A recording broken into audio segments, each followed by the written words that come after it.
넌 사랑도 아니야. 아이 낳은 것도 지하고 담이 죽인 것도 지하라고.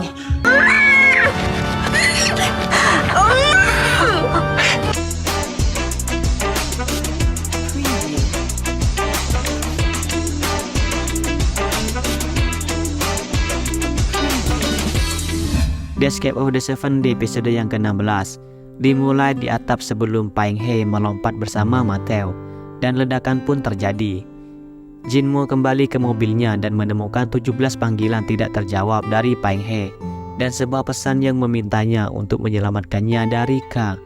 Dia menelepon kembali, tapi Paing He tidak menjawab. Jinmo memeriksa pelacakan dan melihat Paing He di lokasi syuting film Yeoju. Akibatnya, anak buah Mateo datang dan mencari Mateo. Sementara itu, hasil tes DNA sudah keluar. Min Do-hyuk adalah putra kandung ketua SIM. Pimpinan SIM berpendapat bahwa hasil tersebut dibuat-buat karena dia yakin putra kandungnya telah meninggal. Di tempat lain, Mateo sadar kembali dan mendapati dirinya tergantung terbalik. Baik-Ik tiba tepat waktu untuk menarik Mateo. Dia melaporkan bahwa Min Do ada di rumah ketua SIM. Mateo menyuruhnya mencari Hana dan mengirimnya ke luar negeri, ke tempat di mana dia tidak akan pernah ditemukan. Jinmo dengan cemas menuju ke lokasi terakhir Paing He yang diketahui sambil mencoba menghubunginya. Paing He akhirnya mengangkat telepon. Dia meminta Jinmo untuk menjaga Hana dan tidak membiarkannya hidup sebagai putri K. Paing He berterima kasih pada Jinmo sebelum meninggal. Sementara itu, Baik-Ik dan anak buahnya mencari Hana dan Mone menyembunyikannya di sebuah bangunan yang ditinggalkannya. Para pria mencari-cari, tapi mereka tidak menemukannya. Sebaliknya, Songji menemukannya tepat saat Jinmo tiba di lokasi. Mone meminta bantuan Jisun, tapi dia menolak, mengatakan bahwa menjatuhkan Mone adalah niatnya. Mone mengatakan yang sebenarnya kepadanya, bahwa Mateo adalah Junseok. Dia membunuh Sonji. Idenya adalah menggunakan film tentang Dami untuk menjatuhkan grup Sonchang, dan Jisoo membantunya. Mone juga memberitahunya bahwa Hana adalah putrinya dan ayahnya adalah Junseok yang dia kenal sebagai Mateo. Mone meminta Jisun untuk membantunya melawan Mateo dan menyelamatkan putrinya. Dia akan menerima hukuman nanti atas perbuatannya pada Jia dan Bang Dami. Sementara itu, Jinmo menemukan mayat Paing He. Jisun berteriak di dalam gedung yang ditinggalkan dan memperingatkan Ik. Begitu masuk, Jisun memberitahu mereka bahwa dia melihat seorang gadis kecil jatuh ke air dan meminta mereka memanggil polisi. Ik-ho memintanya pergi dan mereka akan memberitahu polisi dan menunggu mereka. Saat dia pergi, dia mendengar Ik-ho mengatakan bahwa Hana membuat pekerjaan lebih mudah bagi mereka saat dia menyingkirkan dirinya sendiri. Mateo tiba di rumah ketua SIM. Ketua SIM mengenalinya sebagai Junseok. Mateo mengatakan dia harus melawan ketika ketua SIM mengungsikannya. Mateo mengatakan dia harus melawan ketika ketua SIM mengasingkannya ke pulau tak dikenal di Vietnam. Dia mengubah wajahnya sejak ketua SIM memastikan dia tidak bisa kembali dengan wajah yang sama. Ketua SIM menyadari bahwa sekretarisnya telah bekerja dengan Mateo. Segera setelah itu, dia mengetahui bahwa sekretarisnya menukar putra ketua SIM dengan putra kandungnya.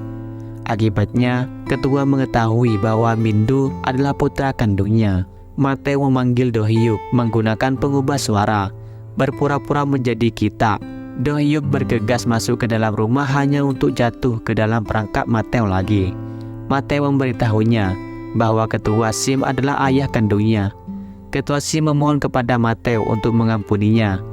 Ketua SIM memohon kepada Mateo untuk mengampuni nyawa Do-hyuk, dan dia akan memberi apapun yang dia inginkan.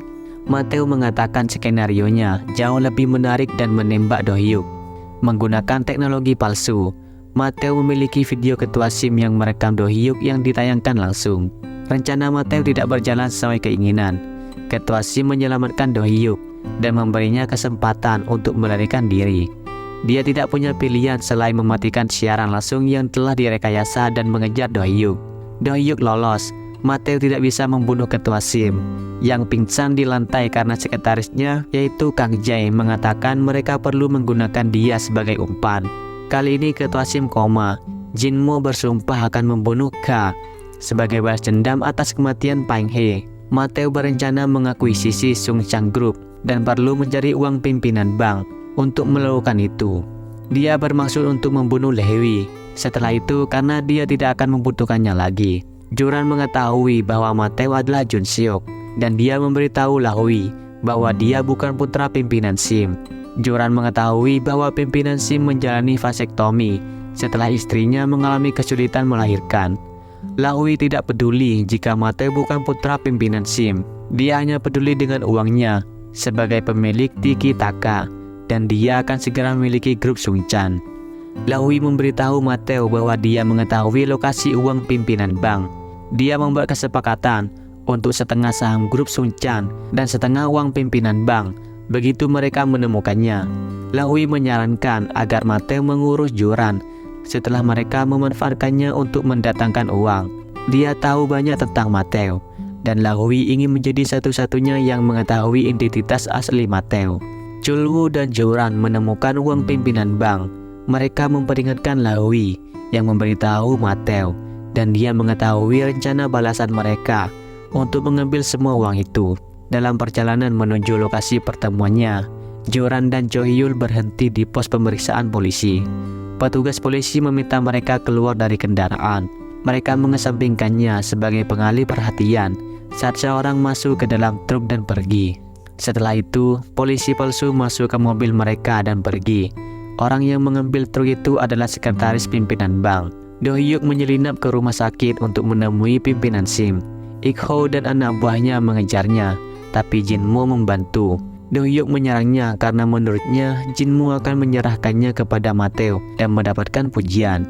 Jin Mo memberitahu Do Hyuk bahwa alasan dia bergabung dengan Mateo adalah untuk menyelamatkan Peng He, tapi Mateo membunuhnya. Oleh karena itu, segalanya berbeda dan Mateo adalah musuhnya. Do Hyuk ingin bertemu ketua Sim dan memanfaatkannya untuk mengungkapkan identitas Mateo. Jin Mo mengalihkan perhatian para penjaga dengan mengirim mereka ke lantai yang berbeda dan memberi Do Hyuk waktu 3 menit. Joran mengonfrontasi Lahui karena mengkhianatinya dan mengambil semua uangnya. Dan Lahui mengira Mateo mungkin telah mengkhianatinya. Monet sengaja mendengar konfrontasi mereka. Di tempat lain, Mateo memberitahu Ik Ho bahwa Jin Mo mungkin pengkhianat. Mateo meminta Ik Ho untuk mengadakan konferensi pers. Dia berencana mengumumkan bahwa Jin Mo adalah kaki tangan Do Hyuk dan memberikan hadiah besar bagi penangkapannya. Sementara itu, Do Hyuk, Jin Mo, dan Monet bekerja sama untuk mengejar K. Jin Mo masuk ke server aplikasi Tlak Grup Sung Chan menggunakan kata sandi dari ketua Sim. Do Hyuk menyuruhnya untuk mengungkapkan segala tentang Mateo dan Lahui. Sementara itu, Mateo sedang bersiap untuk siaran pers saat Lahui masuk. Do Hyuk mengikutinya dengan membawa bunga dan memasang kamera mata-mata di kantor. Setelah semua orang pergi, Lahui dan Mateo terlibat konfrontasi. Lahui marah karena mempercayai Mateo karena dia mengira Mateo mengkhianatinya. Dalam kemarahannya, dia menelepon Mateo dan bertanya di mana dia menyembunyikan uangnya. Dia juga menyebutkan bahwa Jun Seok membunuh ibunya. Lahui mengatakan kepadanya bahwa jika dia mengembalikan uang pimpinan bank, dia akan menyembunyikan fakta bahwa dia adalah Jun Seok yang asli. Mateo melawan dan mengatakan kepadanya bahwa jika orang mengetahui siapa dia akan tamat juga. Mateo mengancam untuk memberitahu dunia bahwa Lahui memiliki hubungan dengannya. Mengetahui bahwa dia membunuh putrinya, yaitu Bang Dami, Do Hyuk mengirim pesan kepada Mateo dan memintanya memeriksa telepon di atas meja. Video yang diambil Do Hyuk melalui kamera tersembunyi menjadi viral. Laporan menanyakan tentang video tersebut ketika Mateo berjalan ke konferensi pers. Mateo mengatakan video tersebut adalah berita palsu yang dibuat oleh Sim Jong Suk. Di akhir episode, Do Hyuk berjalan ke belakang ruang konferensi pers dan melihat Lahui dan Mateo tertangkap basah berbaring di depan jurnalis.